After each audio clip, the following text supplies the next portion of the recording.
Masih dalam Kompas Aceh Sepekan. Saudara, sejumlah warung di kawasan Simpang Surabaya, Banda Aceh disegel oleh Satuan Tugas Penanganan COVID-19 karena diduga melanggar protokol kesehatan dan juga membuka warung hingga larut malam.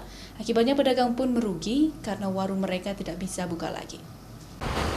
Pedagang warung makanan pinggir jalan di kawasan Simpang Surabaya, Banda Aceh mengeluh karena tempat usaha mereka disegel oleh Satgas Penanganan COVID-19 Aceh. Akibatnya, sejumlah pedagang merugi karena warung makanan mereka memang menjajah makanan mulai dari sore hingga larut malam. Pedagang mengaku ramai pengunjung yang masih abai protokol kesehatan saat membeli makanan di warung mereka, seperti tidak menggunakan masker dan juga tidak menjaga jarak. Hal inilah yang membuat warung mereka disegel oleh petugas. Kini pendapatan mereka menurun drastis karena tidak bisa lagi berjualan sama sekali. Pejabat-pejabat atau pemerintah gitu kan bisa bersedialah membuka garis kuning ini ya kan, untuk bisa ada omset lagi lah secara perlahan-lahan berjalan kami ya kan. Selama garis kuning kayak gini mati total, tidak ada penjualan, tidak ada penghasilan karena sudah dilarang untuk berjualan kan.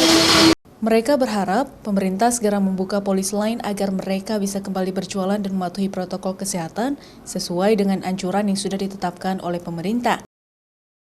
Nova Misdayanti, Kompas TV, Banda Aceh.